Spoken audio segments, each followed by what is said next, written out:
안녕하세요. 함께행보안교회 정여원 목사입니다. 11월 18일 아침 기도회 시작하겠습니다. 다니엘 8장 15절에서 27절의 말씀입니다. 나 다니엘이 그 환상을 보고 그 뜻을 이해하려고 하는데 내 앞에 사람 모습을 한 것 같은 이가 서 있었다. 그때 내가 을레강의 두 언덕 사이에서 사람이 외치는 소리를 들었다. 가브리엘아, 이 사람에게 그 환상을 알려주어라. 그러자 그는 내가 서 있는 곳으로 가까이 왔는데 그가 올 때에 나는 무서워서 엎드렸다. 그가 나에게 말하였다. 이 사람아, 그 환상은 세상 끝에 관한 것임을 알아라. 그가 나에게 말할 때에 나는 얼굴을 땅에 대고 깊이 잠이 들었다. 그러나 그는 나를 어루만지면서 일으켜 세웠다. 그리고 그는 말하였다. 보아라, 하나님의 분노가 마지막 때 어떻게 일어날 것인가를 내가 너에게 알려주겠다. 이 환상은 끝날의 정한 때에 일어난 일에 관한 것이다.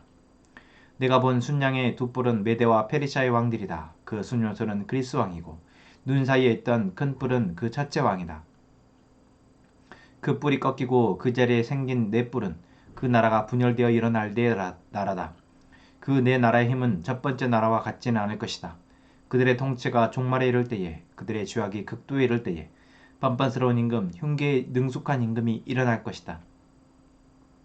그는 힘이 점점 세어질 터인데 그 힘은 제 힘이 아니다.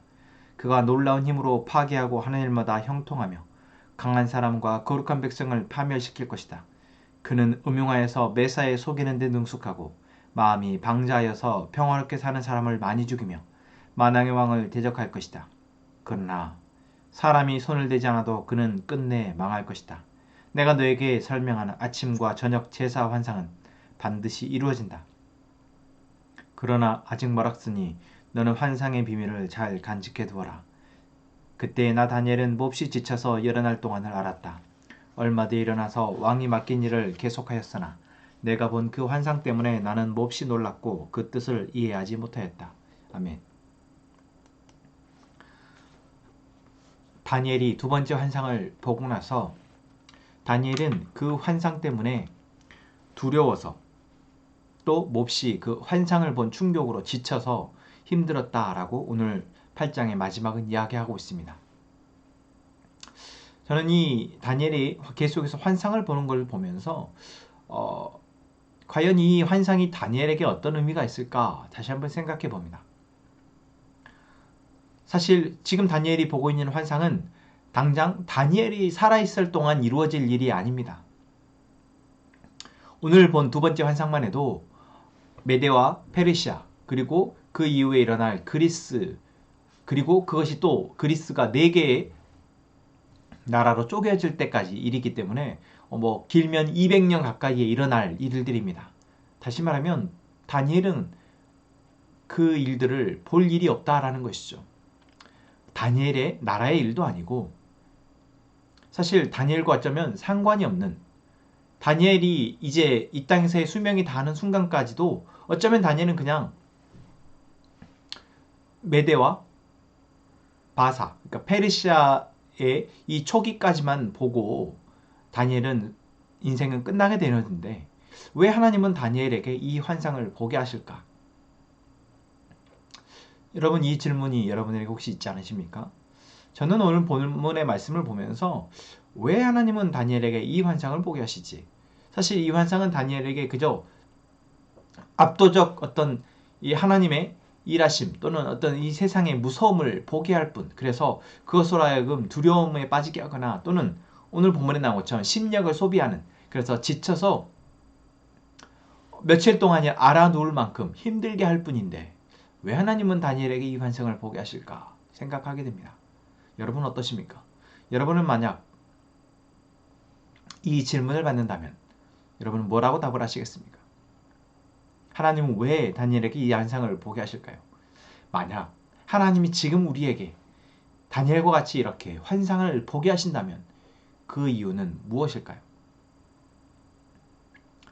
답은 이렇습니다. 제가 생각한 답은 이 환상은 다니엘에게 이런 일들이 일어날 것이니까 너는 그 일들을 이렇게 잘 대비해서 해야 한다 라고 말씀하는 것은 아니다라는 것입니다. 다니엘로 하여금 이 환상을 보게 하는 것은 우리가 다니엘서라는 이 책이 말하는 주제, 바로 하나님이 결국 이 세상의 주권을 쥐고 계시다라는 것. 다니엘로 하여금 하나님의 주인 되심, 하나님의 주권자 되심을 계속해서 붙들고 다니엘에게 맡겨진 삶을 살아내라는 것입니다.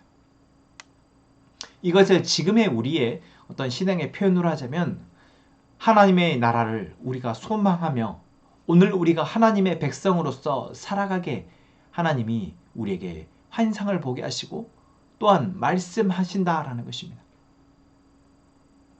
너무나 먼 일이라고요. 하나님이 당장 일주일 뒤나 1년 뒤에 오신다면 모를까. 우리가 주권한 뒤에 오실 하나님이 우리가 주권한 뒤에 예수님이 다시 오신다면 그것이 우리에게 무슨 의미가 있냐라고 혹시 여러분 질문이 되어지신다면 다니엘에게 하나님께서 이 환상을 보게 하신 그 이유, 오늘 우리에게 이 말씀을 듣게 하시는 이유와 같다라는 것입니다. 우리가 살아있는 동안 예수님이 다시 오실지 또는 우리가 이 땅에서 삶이 끝나고 예수님이 다시 오실지 우리는 알 수 없습니다. 또한 우리가 염려하고 걱정하는 삶의 문제들이 우리가 이 세상의 삶을 마감하는 순간까지 해결되지 않고 어쩌면 우리는 그 문제를 안고 삶을 살아가게 될지도 모릅니다. 그러나 우리가 하나님의 백성, 하나님의 시간을 믿는 하나님의 사람들이라고 한다면 우리가 이 땅을 살아가는 동안 우리에게 주어진 문제를 해결하기 위해서 우리가 발버둥 치는 것, 또한 그 문제가 해결되어서 우리가 행복해하고 평안하다 느끼는 것, 여러분 그것이 우리의 삶의 이유와 목적이 아니다라는 것을 우리는 알아야 합니다. 우리가 삶을 살아가는 이유와 목적은 무엇입니까? 하나님이 우리에게 이 시간을 허락하고 계시기 때문입니다.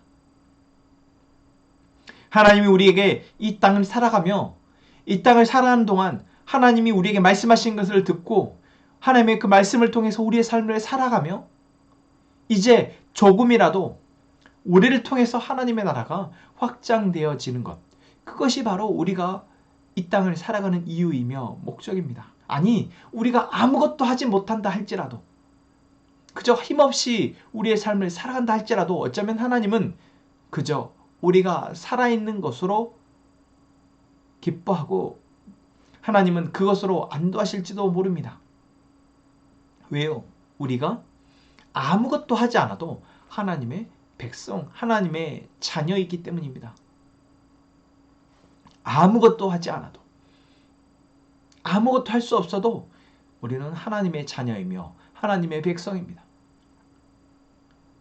그런 우리가 조금씩 하나님의 음성을 듣게 되어지고 하나님 우리에게 보게 하시는 하나님의 나라를 보게 되어지고 그리고 이제 그 보고 듣고 알게 되어지고 훈련되어진 만큼 우리가 우리의 삶을 살아낼 수 있다면 하나님은 그 모습을 보시면서 마치 어린아이가 누워만 있던 어린아이가 몸을 뒤집어서 기어만 다니던 어린아이가 자기의 발로 일어서서 걷는 것을 보는 부모의 마음처럼 하나님은 더 기뻐하실 것입니다.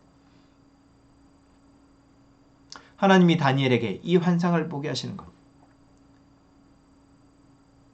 지금 우리가 보여지고 있는 우리의 세상 속에서 우리가 낙심하고 절망하지 않도록 하기 위함입니다. 다니엘로 하여금 이 세상에 하나님이 주관자 되심을 계속해서 보게 하시며 다니엘의 역할이 무엇인지 이 땅에서 다니엘이 어떻게 살아가야 할지를 계속해서 하나님은 보게 하시는 것 같습니다. 우리에게도 마찬가지입니다. 하나님 우리에게 보게 하십니다. 무엇을요? 이 세상이 얼마나 악한지를, 이 세상이 얼마나 힘의 논리에 의해서, 돈의 논리에 의해서, 쾌락의 논리에 의해서 서로를 고통스럽게 하며 살아가는지를 하나님은 우리에게 보게 하십니다. 때로는 그 모습에 우리는 절망하고 아무 소망이 없다라고 여길지도 모르지만 그럴 때 하나님은 우리가 소망을 잃지 않도록 말씀하시는 것입니다. 이 세상의 주관자가 누구이신지, 결국 이 세상의 마지막 하나님께서 어떠한 일들을 하실지를 다니엘에게 보게 하신 것처럼 우리에게 보게 하십니다. 반드시 그 죄의 대가로 하나님은 분노하시며 심판하신다는 것을 보게 하시는 것. 다니엘에게도 우리에게도 하나님이 지금 하고 계시는 일이십니다. 여러분, 우리는 하나님이 얼마나 이 세상을 사랑하시는 분인지 잊지 말아야 합니다.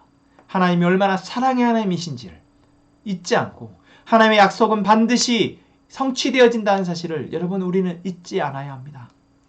그래야 하나님의 그 신실하심을 우리는 신뢰하고 또한 하나님은 반드시 죄에 대해서 분노하시고 심판하시는 분이심을 여러분에는 믿고 이 세상이 죄의 논리로 죄의 노예로 살아가는 것을 보며 그것을 부러워하거나 거기에 두려워해서도 안 된다라는 것입니다. 그래야 우리를 오늘 우리의 삶에서 거룩한 백성 하나님의 자녀로 살아가게 하시는 그 하나님을 신뢰함으로 오늘을 살아가게 계신다라는 거죠. 함께 보온 가정 여러분, 오늘 우리는 하나님이 우리에게 주시는 또 한 번의 사랑의 편지를 받고 있는 것입니다. 이 편지를 통해서 우리는 무엇을 봐야 합니까? 우리가 하나님의 사랑받는 다니엘과 같은 하나님의 백성, 하나님의 자녀임을, 그리고 그 사랑은 결코 끊어지지 않음을, 그리고 하나님은 우리가 살아가고 있는 이 시대의 악함에 대해서 반드시 심판할 것임을, 여러분 우리는 이 하나님의 편지를 통해서 이 사실을 다시 한번 확인하고 이제 오늘 다니엘이 그랬던 것처럼 비록 모든 것이 다 이해되고 다 알아지고 다 확신되지 않는다 할지라도 오늘 그래도 내가 알고 있고 내가 이제 살기로 결단한 그리스도인으로서의 삶을, 하나님의 백성으로서의 삶을 살아가면 된다는 것, 그것을 위해서 또한 기도하며 살아가는 것, 여러분 오늘 우리가 해야 할 하루의 모습입니다. 그것을 생각하며 또 함께 기도 제목을 나누고 침묵으로 먼저 내 마음 안에 들어진 하나님의 이 말씀을 정리하고 함께 기도하는 시간 갖겠습니다. 하나님, 오늘도 우리가 하나님의 말씀을 통해 기도합니다. 우리 앞에 놓인 어떠한 상황보다도 하나님을 신뢰하게 하시고 하나님의 죄를 향한 분노를 우리가 두려워하며 또한 그것이 반드시 성취될 것을 믿고 오늘 우리는 거룩한 주의 백성으로서 살아가게 하여 주옵소서. 함께 행복한 가족들이 같은 마음으로 사랑목적의 교회의 연합을 바라보게 하시고 기대하게 하시며 기도하게 하여 주옵소서.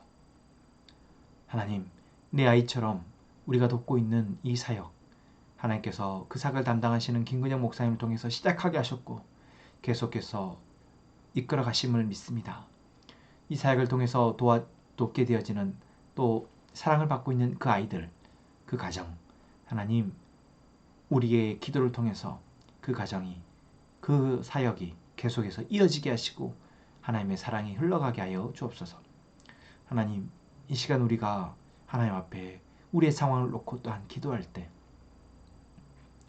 우리가 먼저 침묵하게 하시고 침묵을 통해서 하나님의 뜻을 분별하게 하시며 이제는 신뢰함으로 우리의 입술에 고백으로 결단케 하여 주옵소서. 그리하여 하나님이 일하심을 우리가 보게 하여 주옵소서. 예수님의 이름으로 기도합니다. 아멘. 먼저 침묵으로 기도하고 우리가 함께 놓인 기도 제목을 가지고 기도하겠습니다. 먼저 침묵으로 기도합시다.